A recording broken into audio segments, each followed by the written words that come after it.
So let's start with the problem, okay? Why did SciSpace and maybe others are working on this? Why did they go about building a new AI tool, right? Don't we have enough AI tools? My colleague and friend, Daniela Duca, who for many years worked at Sage Publishers, decided to sit down and create a visual map of all of the AI tools that are out there for academic researchers, both on the research side as well as on the educational and teaching side. And you can see it is a very busy, map. I would say it's almost overwhelming to look at this map and see how many tools are out there. And oftentimes when I talk to researchers, they say it's just too much, right? How am I going to keep track? How am I going to follow all of these different tools and learn all of them? And where do they go? And when do I use them? Which ones work well? And and I always said, you know what, you're right. It is too much. I myself can't keep track of all these tools. And by the way, since this has come out, more tools have come out.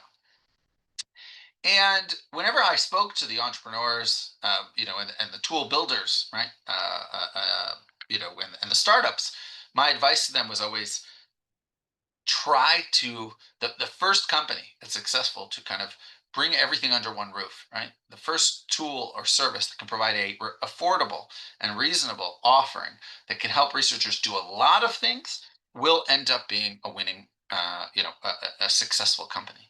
Now, what ended up happening, interestingly, is that because there were so many different tools, I saw a lot of people who just took out a account for ChatGPT or just took out an account for Claude, and they're incredible tools. But ironically enough, right, as researchers, we're paying for tools that are not research, right? They're not built for research. They're not meant for research. We may be using them, but we have to figure out when do they work for ourselves and when do they not work. And oftentimes they don't work. So it's my hope, right, that this will start a trend of tools that are looking at the big picture and trying to help researchers in multiple different ways. And that's what that's the idea of an agent, right?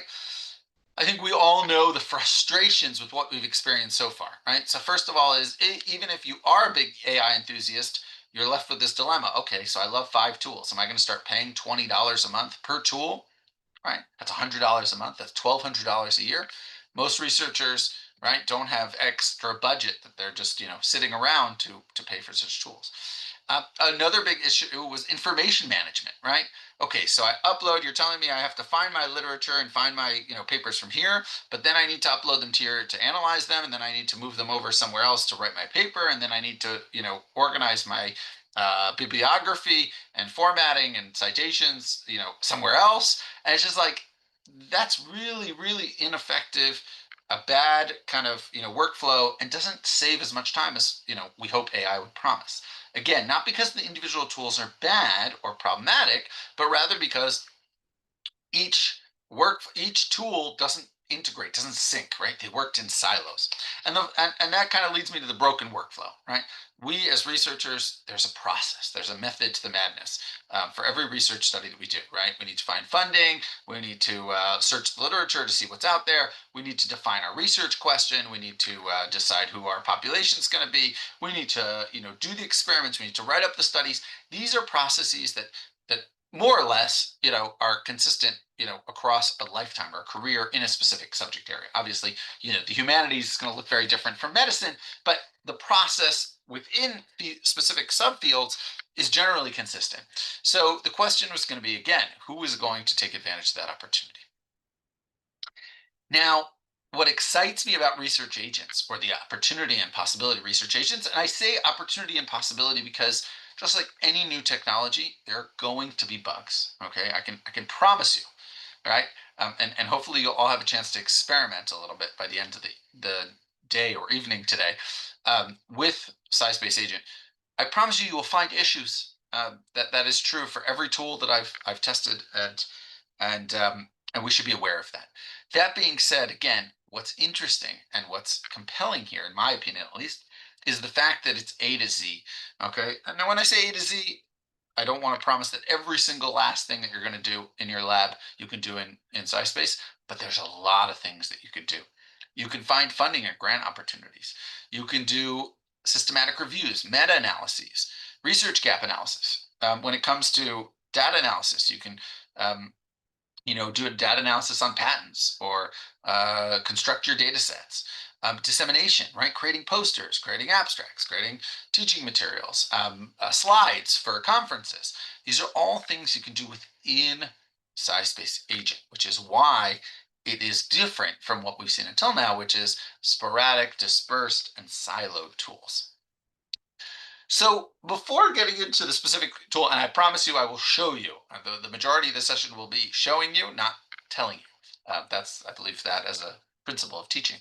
Um, what are agents and how are they different? Okay, that's really important to understand what an AI agent is in order to understand how it differs from, what we have been used to in terms of, ChatGPT or Claude, until now. So agents are autonomous systems that can plan, execute, and iterate through multi-step tasks without continued human guidance. So let me use my own words to explain that. What I mean by that is agents imagine if I were to tell you, okay, I'm going to give you the next 48 hours, and I want you to document your research process from start to finish. I want you to tell me when you do a literature review, what is step A, B, C, D, E, F, and G? When you're looking for your research gap, how do you go about that? What databases are you searching in? What criteria are you applying? How do you determine your sample size? All of these things, all of these questions are things that we need to do as researchers. Now, I think what's exciting about agents is that it automates large swaths of that process. That's also, by the way, what makes it a little bit nerve-wracking, right? Do I want to be automating all of those processes? Do I want to be outsourcing those processes?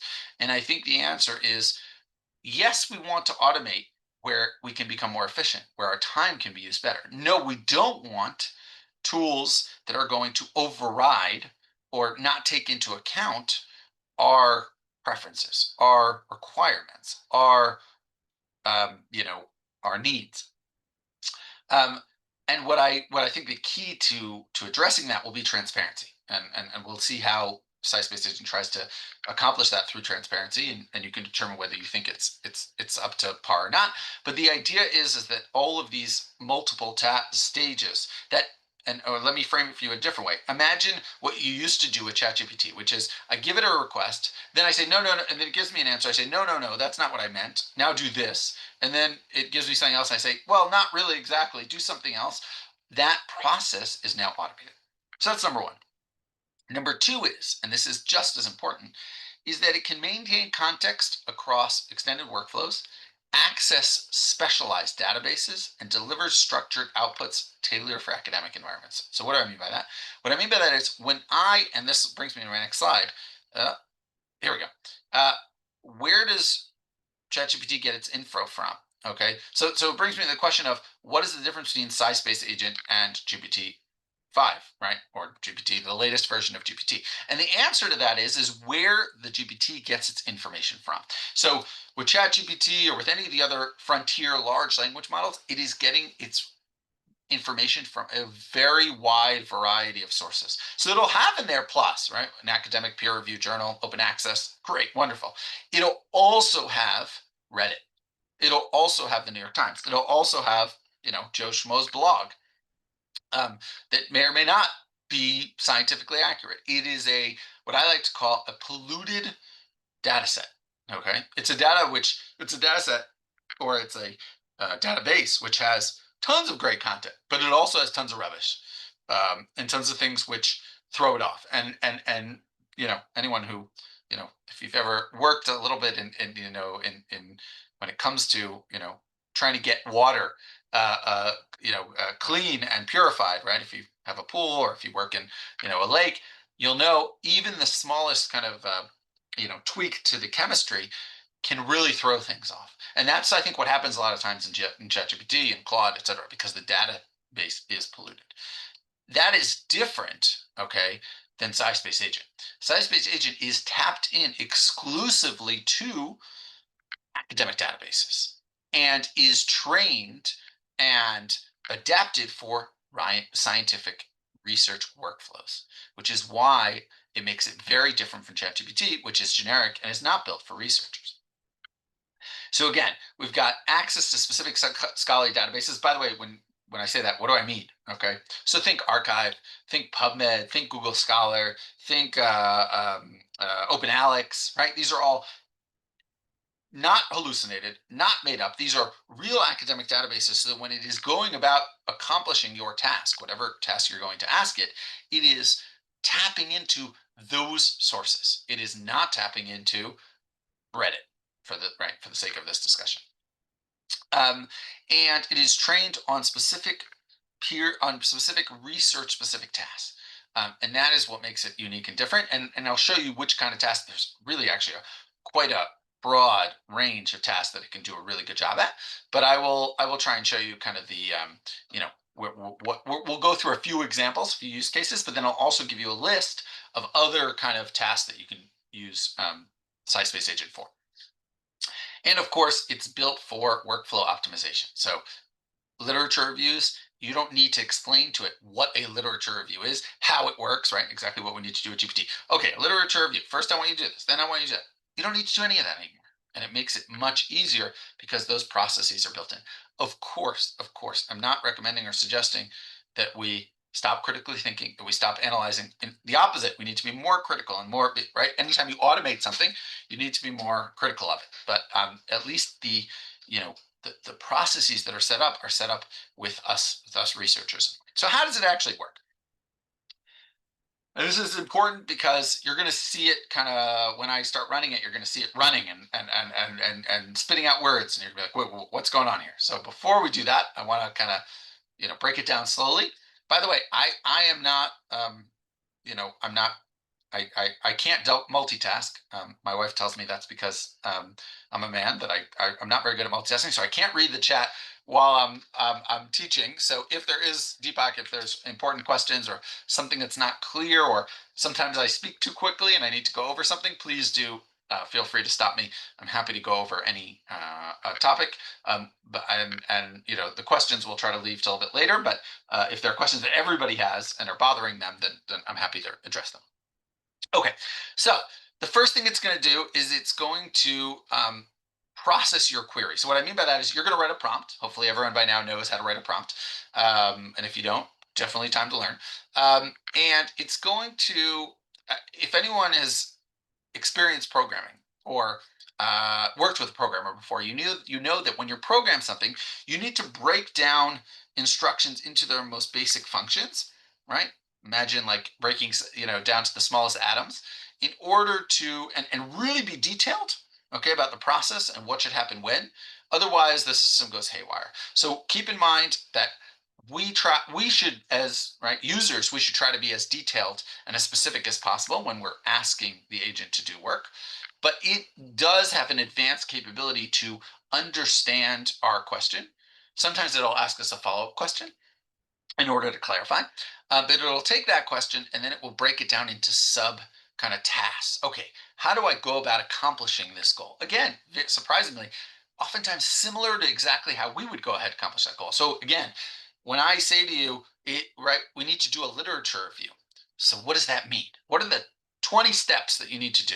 Right. So maybe you need to first come up with criteria of what you're looking for. You need to come up with keywords.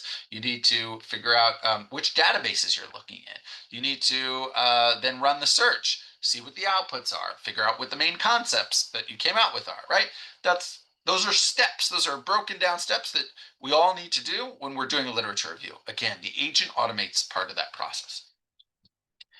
Resource access. So this is what we started discussing, the fact that SciSpace is tapped into, you know, 250 million papers. I don't remember exactly what the number is at this point, but tons and tons and tons of papers. I will mention it's not every single last paper in the world. Okay, that is important to mention.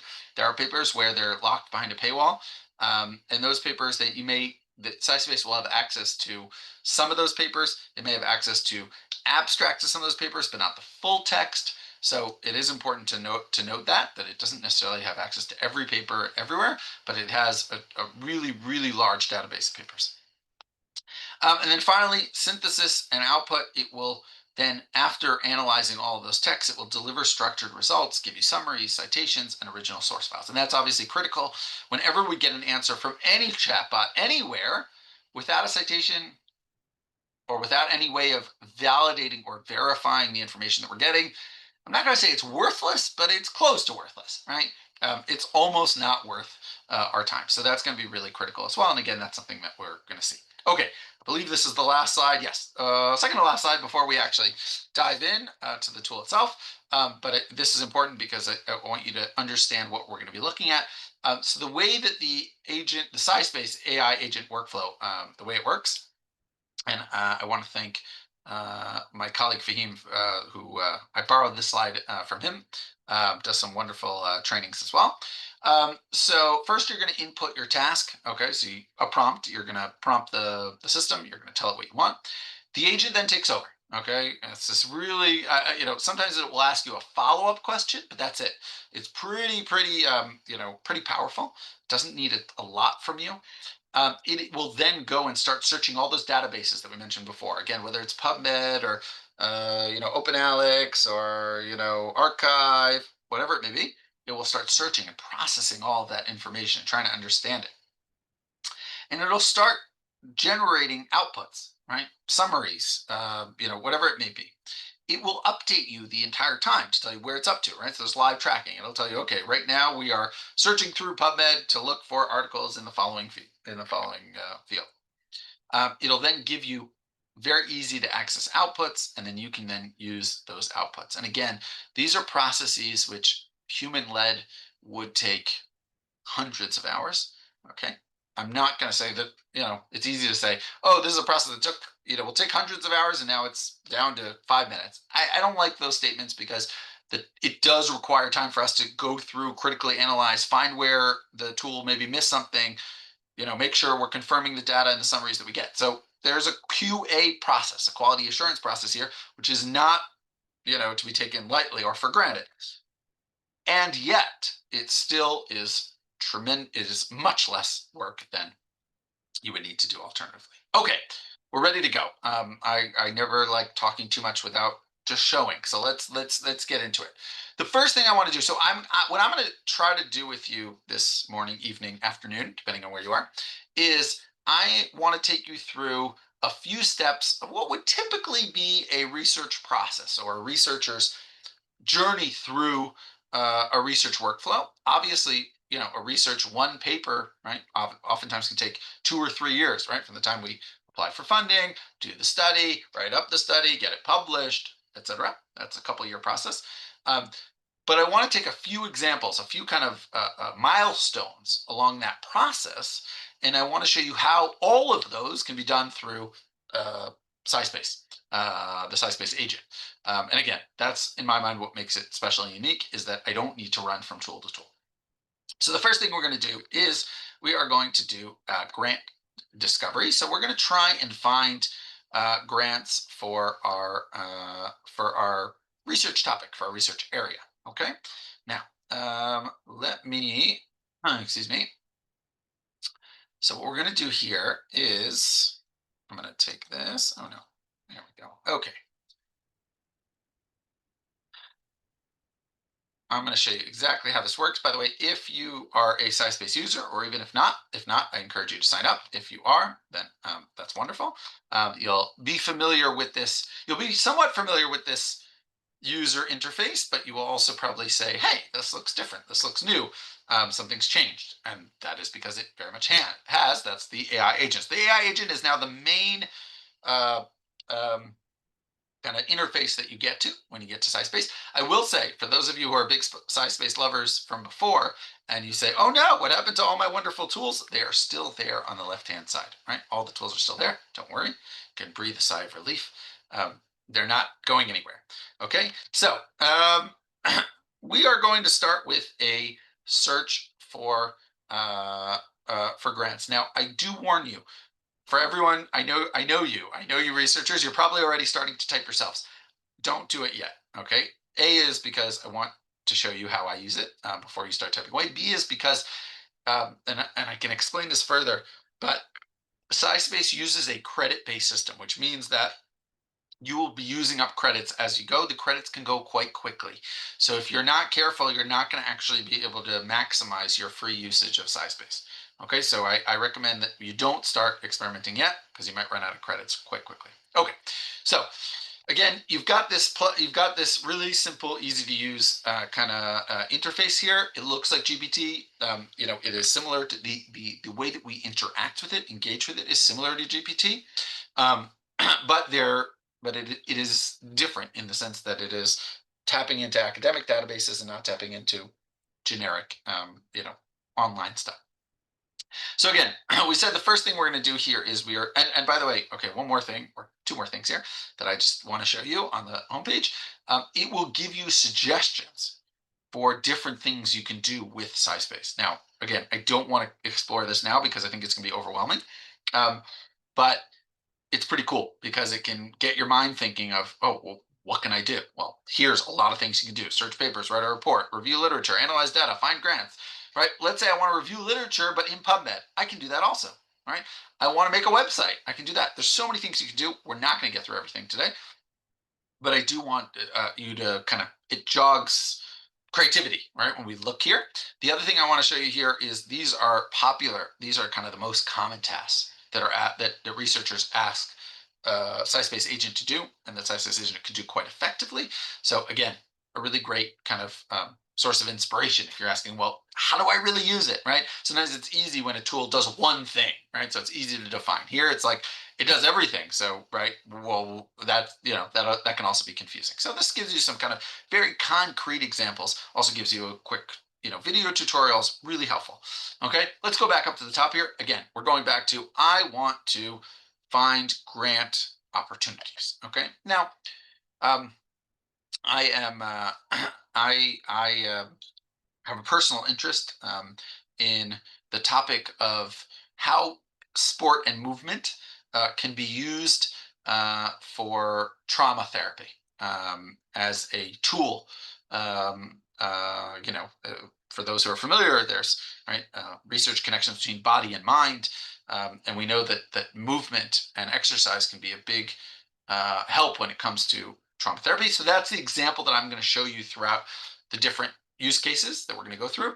But obviously, of course, you're going to use this for your own, your own topic, and you're going to, define it as you wish. Again, the more you can be specific, the more instructions that you can give that are relevant, the better it is. Also, don't ignore the little paperclip here. Upload stuff, right? Give it context. Give it more knowledge so that it can do a better help it to help you. That's the best way I could say it, right? That's what you're going to be wanting to be doing, and you'll be off to a good start. Okay, so what do I want to do here? So I wrote, find grants for trauma therapy through sport movement with upcoming deadlines. Let's get a bit more specific. Okay, let's challenge it a little bit more. So let's say find competitive research grants. Okay, for trauma therapy through sport movement, which can be which European researchers can apply for with upcoming deadlines. Okay, maybe we also want to go a step further and say, go ahead and write an LOI, a letter of intent, for the top funding body that you find. Okay, now, um, again, I don't even know that this is detailed and specific enough. Maybe I want to tell it you know what? Let's put in not just researchers with your early career. Okay, so let's make it really challenging. Early career. Okay, the benefit of being more specific is that A, I give it more information to find things that are relevant for me, and B is I spend less time afterwards sorting through results that are junk or not helpful to me. Okay, so that's what I'm going to do. Again, if I have an abstract that goes along with it, go ahead and attach it.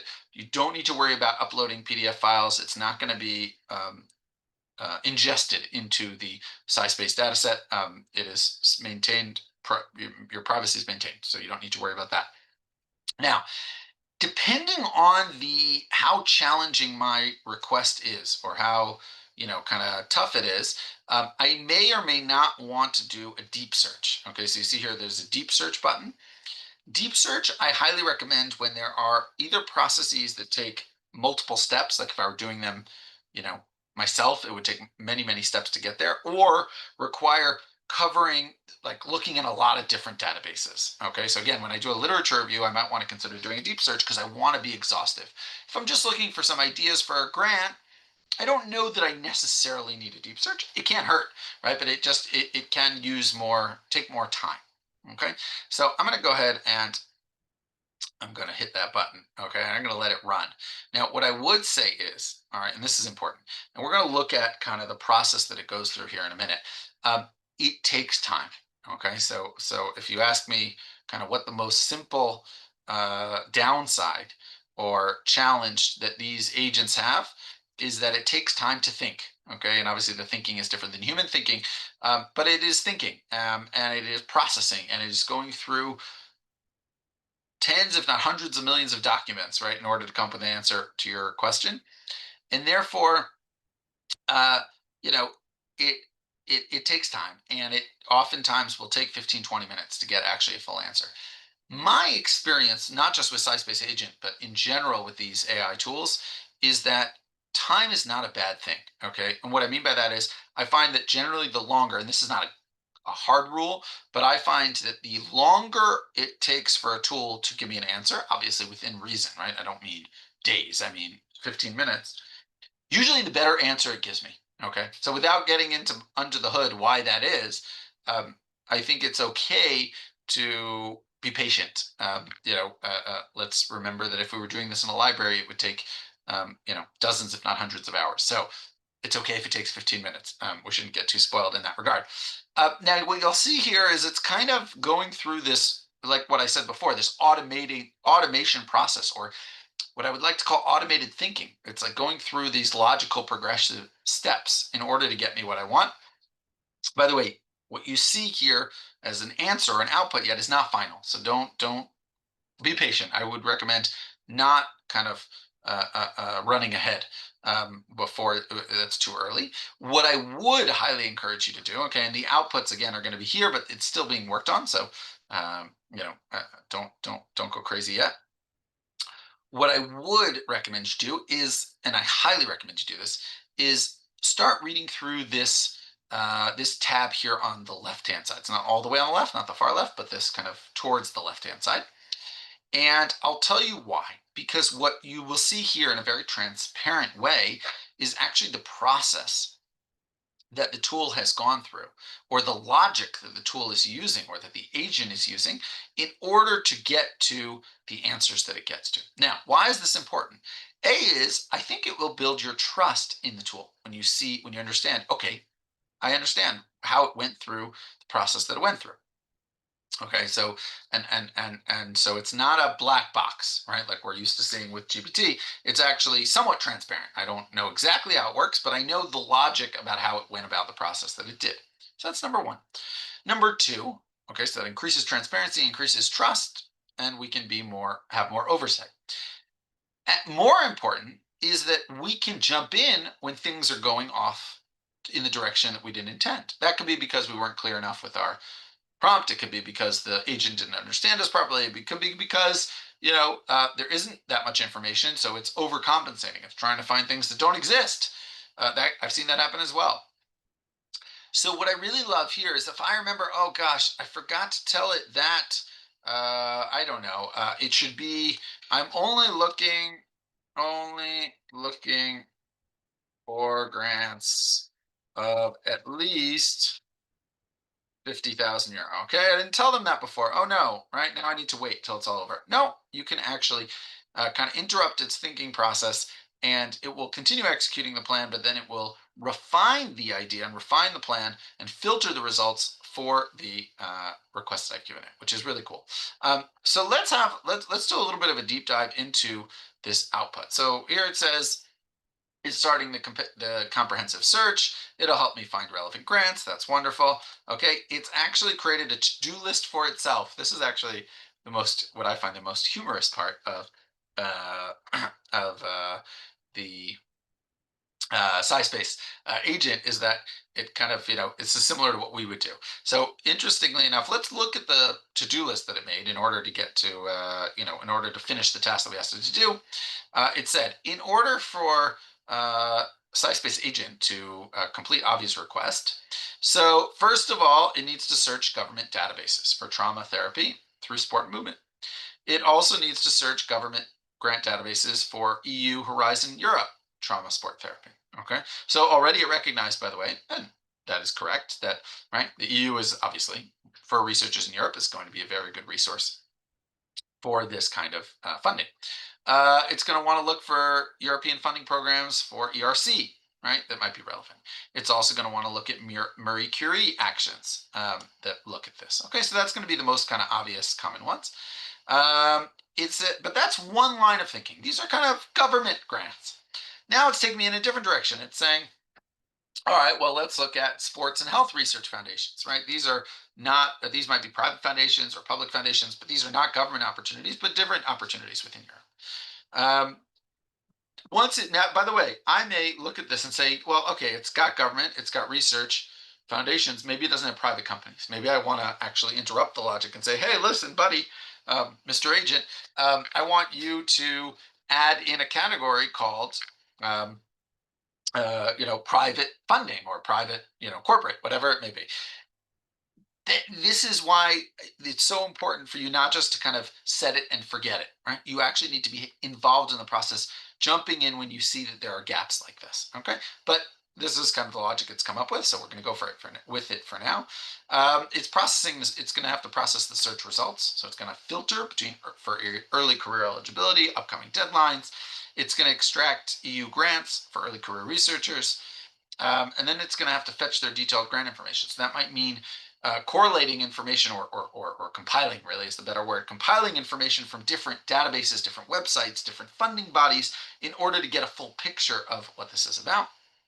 And then finally, it's going to write the letter of intent. Okay, so this is kind of the broad overview of how it's going to go about its process. But obviously, there within each step here, right? There are a lot of smaller steps. So let's take a more detailed look on what it is. Ooh, okay, it's already getting me an answer. So we'll look at that in a minute. But let's first look at the process before we get to the answer. So I see here that okay, so it's searching government grants. So it started going through. I see here the keywords that it picked: trauma, therapy, sport, movement, mental health. In government grants, it's also searching the web for your ERC starting grants, 2025 trauma. By the way, again, if I say, hey, buddy, you missed a important keyword, I can throw that in the middle so that I'm supplementing. So it's an augmented process. I work together with it. Okay. By the way, you can open up any one of these searches that it did. Let's take for now ERC, and I can do a deeper dive into what it found. Okay, and what's relevant. Let's take a look at government grants. Okay, it actually created a whole table for me. All right, of relevant grants that I can go through. Again, something that would have taken me hours and hours to do on my own. It also tells me why it thinks that this grant is going to be relevant. It gives a score for how relevant this grant is for what I'm looking for, right? Really, really can be quite helpful. Again, am I going to say this is perfect? Very possibly not, right? Does the National Veterans Sports Programs, is that actually relevant? I'm not sure. You'd have to take a closer look, of course. We can look at foundation grants and see what it's just there. Again, another helpful table for me. Let's keep on going down here. And let's take a look here. Extracted insights. Okay, so again, top opportunities by rank. So it's giving me at this point in the process, it's giving me right. ERC is the top ranked for this field and these researchers. Then the Wellcome Trust, right? Also a very good funder. ERC Proof of Concept, the AO Foundation or AOCMF Research Grant, right? It's kind of narrowed down for me now. Again, at this point I may turn around and I may say, well, actually, I wanted something that was that's more starting out, right? I'm not that far along in my career. I need something that's a little bit smaller, more more modest, and I may want to rerun the task, or funnel it in the right direction. By the way, at any point in time here, you can see where the process is up to with this little bar here at the bottom. So it'll tell you when it's done, so you can kind of track and follow how far it's done. Okay, so after having gone through kind of all the logic, searching through all the databases, analyzing it for best fit, it now comes up with a summary, final summary, and it says to me that the top funding source it believes would be the ERC starting grant, with an application deadline of October 14th, designed for early career researchers with broad interdisciplinary scope. It also recommends some of the other opportunities. Okay, and it has created an LOI for me. Okay, and we can take a look at the LOI in a minute. Okay, and at the bottom, it is compiled. Okay, here I have, not only do I have the kind of GPT output, but I actually have documents that have been created, which again, to me are scary how similar they are to other documents that you may be familiar with.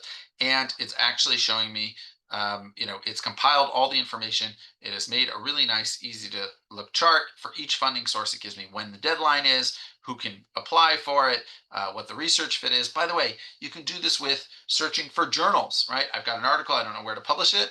Throw it into SciSpace Agent. It does a great job analyzing journals and saying, where would this be the most relevant? It can find which journals have been published where and do it. It can do a great job with literature review, all sorts of stuff. Let's take a look at the LOI, the letter of intent. So here's what we've got. Okay, without really doing all that much work, we've got an executive summary, we've got research objectives. So it knew how to write an LOI, right? For kind of for the ERC. Very cool.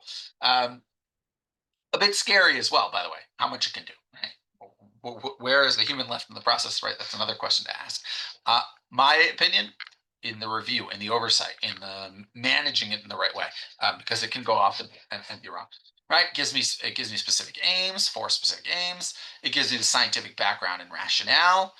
Okay, it gives me methodology and approach. I mean, this is all stuff I'm going to need for my application, and it's all here and ready. Expected impact and innovation, scientific, clinical, societal benefits, research team and infrastructure. It starts giving me a budget. All right, that I didn't even ask for. I didn't even think about the budget yet, but it's already starting to plan out the budget, timeline, and milestones. And again, even if I have to make a lot of revisions and changes here, it's very possible that I would. It just gives me that framework to start with and some ways of thinking and ideas. And dissemination and exploitation plan, ethical considerations, and conclusion. Right. So that's a letter of intent.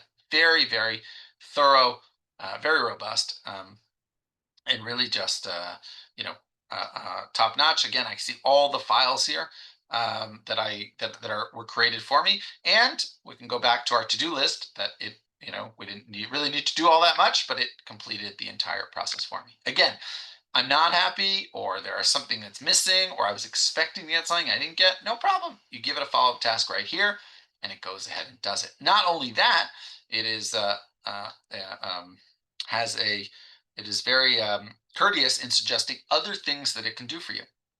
So you can search for additional European grants if you didn't get enough. You can create a detailed budget breakdown for ERC. You can build a website showcasing your work. You can generate a systematic literature review or intervention, or you can design a research poster for the proposal. So much stuff you can do here. It's really, really quite incredible. Now, I had planned to show you, and this is not the first.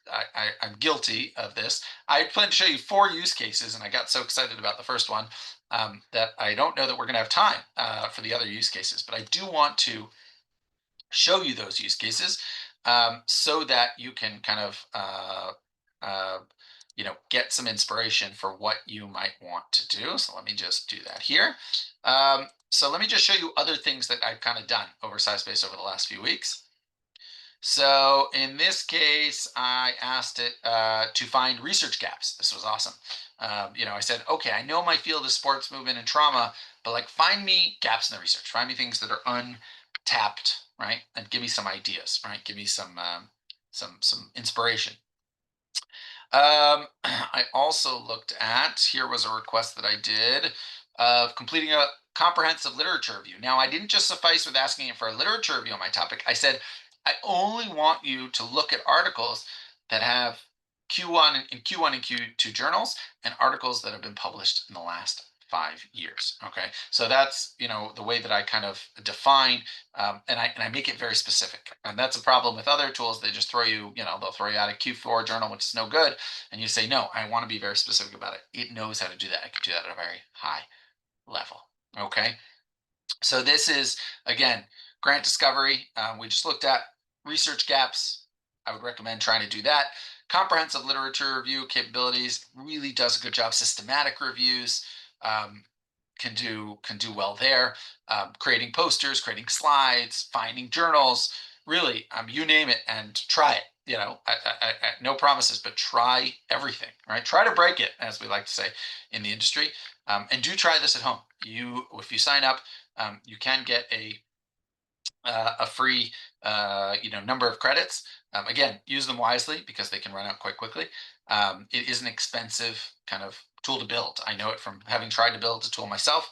It's not cheap, not simple, but I think that the amount of time and energy that it will save you will be incredible, really. So I think it's time for the next quantum leap in research. Here are some suggested use cases. Okay, this is just some ideas for how you can use the tool. Again, you may have ideas for how to use the tool that the creators of the tool haven't yet thought of, which is really quite amazing. It can be used in clinical trials. It can be used, for evidence synthesis. It can be used for, open access, retrieving open access articles, data harvesting. It has the power of the GPT, but it is plugged into the scientific, kind of environment. And I think that's what's really valuable and important.